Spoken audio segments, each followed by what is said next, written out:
పవిత్రాత్మ స్వరూపులకు ప్రియాత్మ బంధువులారా, శ్రీ ఉపనిషద్ భాష్యము ఈశావాస్యోపనిషత్తు. ఈశావాస్యోపనిషత్తులో రెండవ మంత్రాన్ని వివరించుకుంటూ ఉన్నాం. కుర్వన్నేవేహ కర్మాణి జిజీవిషేచ్ఛతగం సమాహాం ఏవం త్వయి నాణ్యథేతోస్తి న కర్మ లిప్యతే నరే అని మనం వివరించుకుంటూ ఉన్నాం.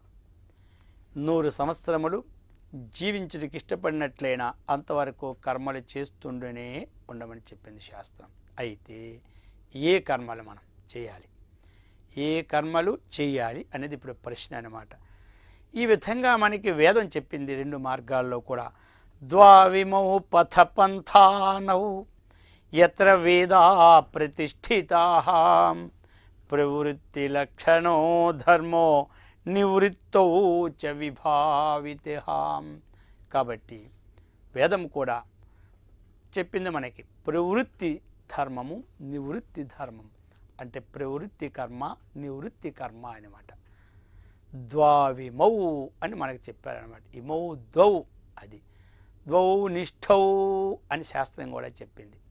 ద్వౌ భాగౌ అని ఈ ప్రకారముగా మనకి ఒకటి జ్ఞానకాండ సిద్ధాంతము, ఇంకోటి కర్మకాండ సిద్ధాంతం. లోకములో ఉన్నవి 2 అన్నమాట. అందుచేత ఈ కర్మకాండలో ఉన్నటువంటి కర్మ, ఏ కర్మ చేయాలి, ఏ కర్మ చేయకూడదు అన్నటువంటి విషయాలను కూడా ఈ శ్లోకం మనకి వ్యక్తీకరణ చేస్తూ ఉందన్నమాట. కర్మలు కామ్య నిషిద్ధ వర్జన పురస్సరం అని శాస్త్రం చెప్పిందనమాట. నిత్య నైమిత్తిక ప్రాయశ్చిత్త ఉపాసనాది కర్మ అని చెప్పింది. కాబట్టి ఈ కర్మలు మనకి పుణ్య కర్మలు ఉన్నాయి, పాప కర్మలు ఉన్నాయి. వేదం ఏమి చెప్పిందో ఆ విహిత కర్మలన్నీ పుణ్యకర్మలుగా పరిగణింపబడతాయి, వేద నిషిద్ధ కర్మలన్నీ పాపకర్మలుగా పరిగణింపబడతాయి అన్నమాట. అందుచేత మానవుడు పుణ్యకర్మలు చేయాలి, పాపకర్మలు విడిచిపెట్టాలి. అది అందుకు చెప్తున్నారు. ఇందులో కూడా కామ్య కర్మలు కొన్ని, నిషిద్ధ కర్మలు, నిత్య కర్మలు, నైమిత్తిక కర్మలు, ప్రాయశ్చిత్త కర్మలని ఈ కర్మల యొక్క విశేషం ఇట్లా ఉన్నదన్నమాట. అందులో మనం చెప్పింది శాస్త్రం ఫలోద్దేశేన విధీయమానాని కర్మాణి కామ్యాని అని చెప్పింది. ఒక ఫలాన్ని ఉద్దేశించి చేయబడే కర్మను కామ్యకర్మ అన్నారన్నమాట. ఆ ఫలమును ఉద్దేశం లేకుండా చేసే కర్మను నిష్కామ కర్మ అన్నారన్నమాట. సకామ కర్మ, నిష్కామ కర్మ అన్నటువంటి కర్మ 2 విధాలుగా ఉంటుంది. అందులో ఇప్పుడు కామ్య కర్మని చెప్పుకున్నాం కాబట్టి నిష్కామానికి పోకుండా సకామాని కర్మ అన్నమాట. ఈ యొక్క కర్మలు ఎలా అంటే మనకి ఇష్ట సాధనము, అటువంటి ప్రాప్తి, ఇష్టప్రాప్తి కలగాలంటే దానికి ఏ క్రియ అయితే వేదంలో చెప్పారో ఆ క్రియని చేస్తూ ఉంటుండాలి. అది ఇప్పుడు మనం స్వర్గలోకాన్ని పొందాలంటే జ్యోతిష్ఠోమాది యాగాన్ని చేయాలి.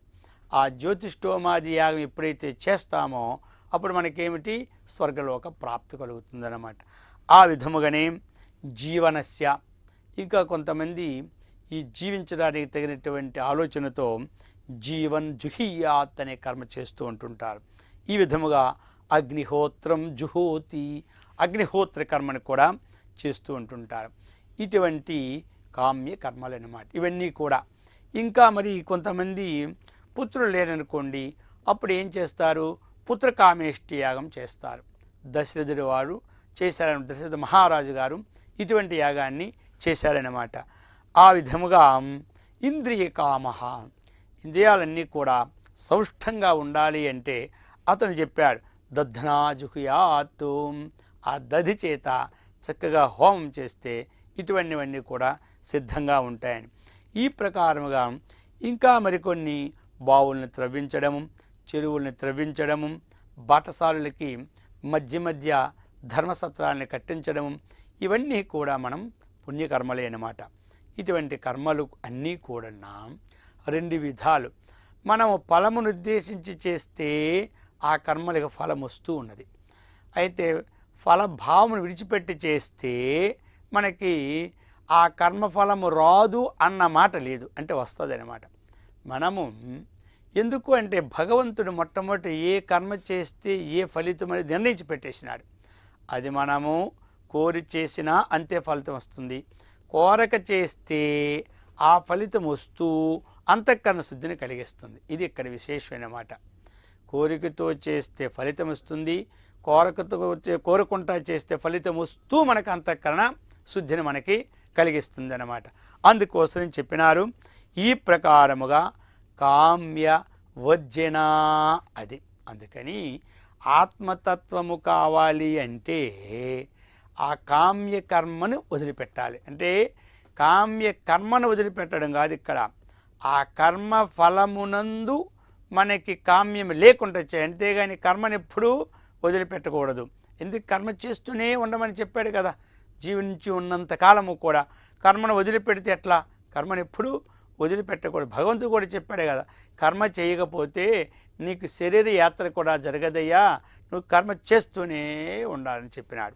ఆ ప్రకారముగా ఇక నిషిద్ధ కర్మలు, కామ్య కర్మలు ఎందు ఫలితాన్ని విడిచిపెట్టమన్నాడు, నిషిద్ధ కర్మలు పూర్తిగా విడిచిపెట్టమన్నాడు. ఈ నిషిద్ధ కర్మలు చేసి ఫలం విడిచిపెట్టడం కాదు, ఇక్కడ నిషిద్ధ కర్మలనే విడిచిపెట్టాలి. ఇక్కడ ఏమిటా నిషిద్ధ కర్మలు అంటే నరకాది అనిష్ట సాధనాని అని చెప్పినాడు.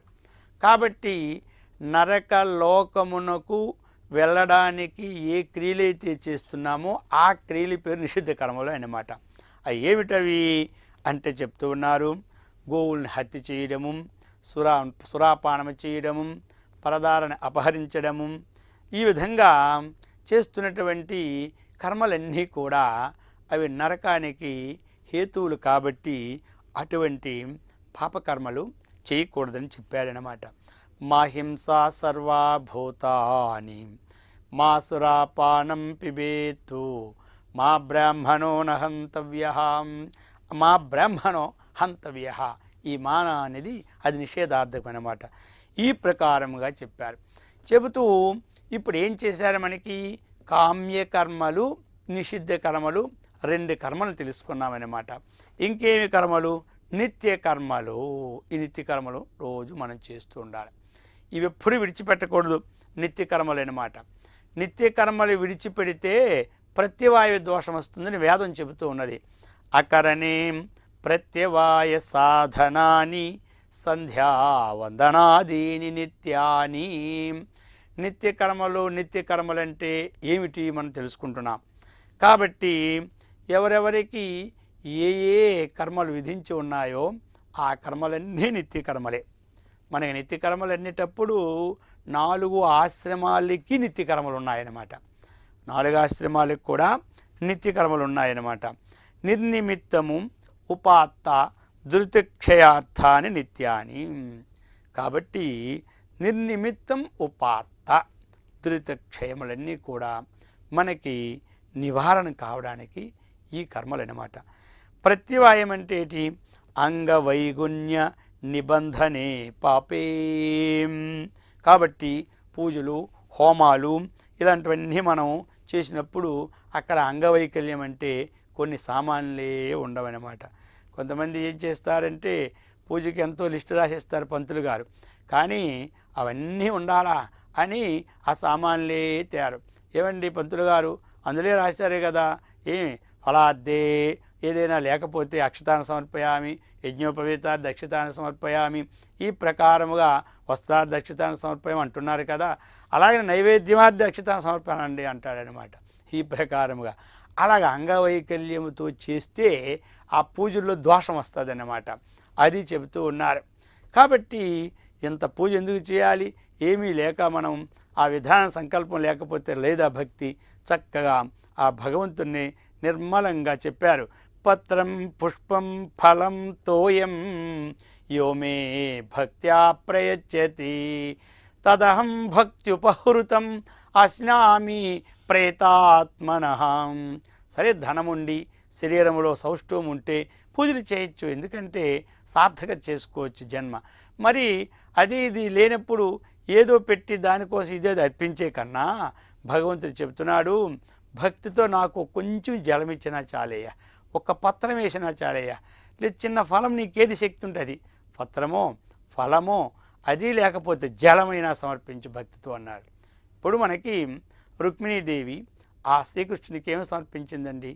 మంచి భక్తితో ఆ తులాభారం వేయడానికి శక్తి ఆవిడికి లేక ఏమి ఆ యొక్క సత్యభామ ఎంత ధనం ఇచ్చినా ఆ శ్రీకృష్ణుడు తూగాడా? తూగనే లేదు.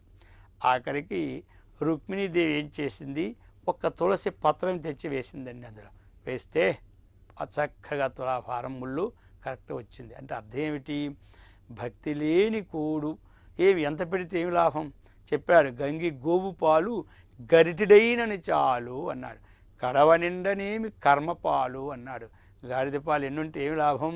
ఆ విధంగా ఆ భక్తితో పెట్టిన కొంచెమైనా చాలన్నమాట. అందుకని చెప్పినారు, ఈ ప్రకారముగా మన దగ్గర సామాన్లు లేవని, మనకు చదువు రాదని చింతే వద్దు.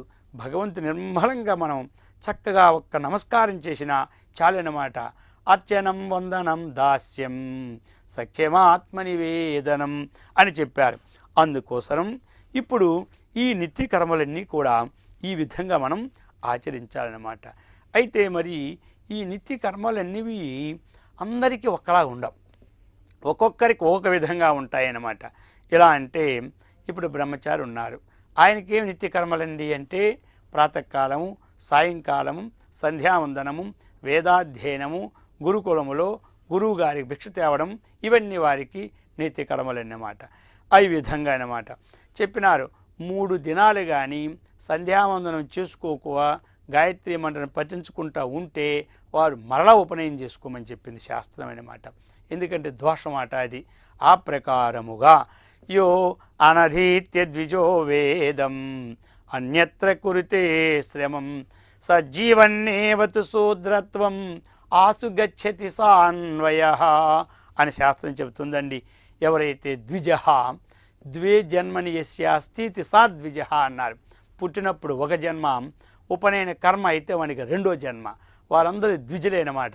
అటువంటి ద్విజులు ద్విజుడు అనధీత్యాం వేదాన్ని అధ్యయనం చేయకుండా అన్యత్ర కురుతే శ్రమం అన్యత్ర చేస్తూ ఉంటుంటాడో సజ్జీవన్నేవతు శూద్రత్వం సంధ్యావందనాదులు చేయకుండా, వేదాధ్యయనం చేయకుండా, బ్రహ్మచర్య నియమాన్ని పాటించకుండా బ్రహ్మచారి కాలములు ఎవడుంటాడో వాడు శూద్రుడితో సమానమని. ఆసు గచ్చతి సాన్వయ బ్రతికి ఉన్నప్పుడు వాడు బ్రాహ్మణుడైనను శూద్రునిగా పరిగణింపడతారని శాస్త్రం చెబుతుందన్నమాట. ఈ ప్రకారముగా నిత్యకర్మలు చేసుకుంటూ ఉంటుండాలి. ఇక మరి గృహస్థులకు నిత్యకర్మ ఏమిటి అంటే దేవయజ్ఞం, ఋషి యజ్ఞము, పితృయజ్ఞము, అతిథి యజ్ఞము, భూతయజ్ఞము, ఇవన్నీ కూడా నిత్యకర్మలన్నమాట. అందుచేత దేవతారాధన సామాన్య విశేషం వా అని అన్నారు. ఈ ప్రకారముగా మనకి దేవతారాధన చేసుకోవాలి. ప్రతి వారు కూడా ఎవరికి ఇష్టదేవతో ఆ ఇష్టదేవతని అర్చించుకోమని చెప్తుంది ఈ మంత్రం అన్నమాట. కాబట్టి ఈ ప్రకారముగా అటువంటి సత్కర్మనిష్టను, భగవద్భక్తిని, ఆత్మజ్ఞాన సంపత్తిని ఆ వేదమాత ఆచార్యుల వారు మనకిచ్చి అనుగ్రహించెదరుగాక. ఓం శాంతి శాంతి శాంతి.